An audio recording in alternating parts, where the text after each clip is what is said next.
Salut à tous, c'est Pixel, on se retrouve de nouveau pour un panthéon de ma collection des Blu-ray. Aujourd'hui, nous allons donc parler d'un film que j'aime beaucoup également, puisque voilà, on a vraiment fait pas mal de films que j'aime énormément, mais voilà, je vous rassure, dans ma collection de Blu-ray, il y a aussi des films que je trouve un peu moins bien, qu'on m'a offert, ou que j'ai pris parce que j'avais envie de compléter la saga. Mais bon, là, pour le coup, les 3 derniers panthéons, c'était vraiment des films que j'affectionne tout particulièrement et dont je me lasse pas. Et aujourd'hui, c'est au tour de Jumanji, le film original sorti en 1995 aux États-Unis, à l'hiver 1995 précisément, et sorti je crois en début d'année 96, mon année de naissance, en France. Jumanji, un film absolument incroyable qui a fait naître aussi toute une histoire, toute une culture pop, on va dire, autour de ce film, puisque c'est une histoire fantastique. C'est un jeu de société, Jumanji, qui est trouvé par le jeune Alan dans une ville, je sais plus, de la côte Est, sans doute, côte Ouest, peu importe. Un jeu de société auquel il va jouer avec sa petite amie à la fin des années 60, voilà.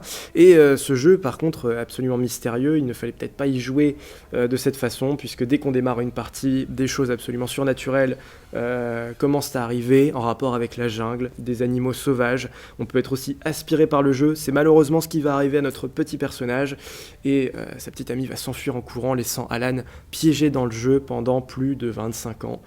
Le jeu va être retrouvé plus tard en 1995 par d'autres enfants et la partie va devoir se terminer avec Alan qui aura grandi afin de pouvoir tout faire revenir à la normale.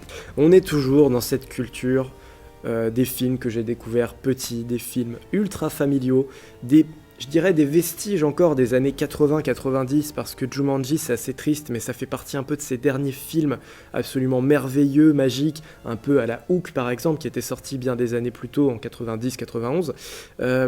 On est tellement là-dedans, et en plus c'est Robin Williams, j'ai pas choisi cet exemple pour rien. Il y aura encore L'homme bicentenaire, mais qui est vraiment dans un contexte plutôt politique, même si c'est un film familial de Chris Columbus.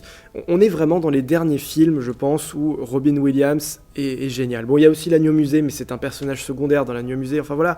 Jumanji, Hook, tout ça, c'est la grande période de Robin Williams, la fin des années 80, la décennie 90, il est sur le devant de la scène, c'est un personnage génial, et qu'est-ce que je regrette vraiment que ce mec soit décédé, c'est une des plus grandes pertes pour moi du cinéma que j'ai pu connaître en 2014, vraiment ça m'attriste, mais il faut en parler parce que Robin Williams, c'est tellement de rêve pour les gamins de ma génération, et même ceux d'une décennie encore avant, c'est un maître, c'est la voix du génie dans Aladdin, donc forcément les films avec Robin Williams, je vais être difficilement objectif les gars, mais qui ne serait pas en admiration devant ce mec. Le film, avec un casting assez serré, l'air de rien, prend quand même du vrai talent, quoi. Même le père de Alan dans le film, qui est le même acteur qui va jouer Van Pelt, et là aussi on voit un petit parallèle avec Hook, qui est le capitaine Crochet, puisque le père de Alan joue le méchant, tel que c'est joué également dans les pièces de théâtre de Peter Pan. Le père d'Ellie Darling va jouer le capitaine Crochet. On a toujours un petit peu de référence et de connexion qui arrive à chaque fois.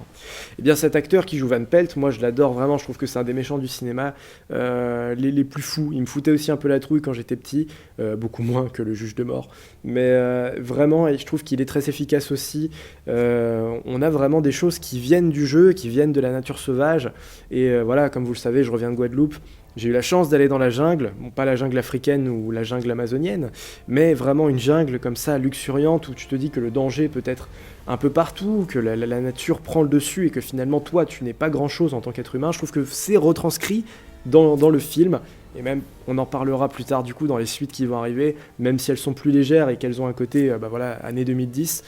On a toujours réussi pour moi sur Jumanji à me faire peur, à vraiment me faire croire à la réalité de ce truc qui pourtant, t'as pas envie d'y croire, ça n'existe pas, mais on arrive à te plonger dans ce piège et dans ce jeu labyrinthique, on va dire, ou en tout cas énigmatique plutôt, qui te force à te dépasser, c'est un dépassement de soi.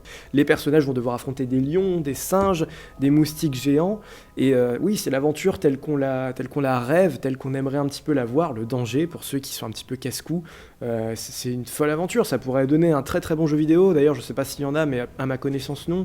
C'est juste cool Jumanji, c'est vraiment c'est l'aventure avec un grand A. Si je peux me permettre une petite critique, les effets spéciaux, notamment numériques, ont pas mal vieilli pour certains d'entre eux. C'est un film qui la prend un petit coup parce qu'il a certainement beaucoup moins de budget qu'un Roger Rabbit. Il a certainement beaucoup moins de budget même que les suites, je pense qu'on en a fait des années plus tard, mais le Jumanji d'origine quand même, voilà, Robin Williams fait tout le taf comme je vous l'ai dit, et c'est vraiment un film qui s'inscrit encore dans cette continuité, voilà, je vous l'avais dit, des années 80-90, avec des effets spéciaux plus difficiles à réaliser, plus difficilement crédibles, mais ça va de pair aussi avec l'aspect imaginaire du film. Voilà, c'est encore un film merveilleux dans cette collection, pour moi, vraiment un film symbole que je me lasse pas de revoir à chaque fois. Et donc les prochaines fois, nous traiterons de ces 2 suites que certains ne vont absolument pas apprécier, ne vont certainement pas considérer comme des suites, mais je les ai trouvées relativement satisfaisantes et très agréables, et je vous en parlerai également dans les prochaines vidéos, puisque voilà, ça m'a plu, et je les ai achetées dans ma collection. Donc voilà, on se donnera rendez-vous pour ces vidéos-là, on se dit à très vite, et si vous n'avez pas encore découvert Jumanji, vraiment c'est l'occasion, donnez-vous une bonne dose d'aventure, vous le regretterez pas. Salut à tous!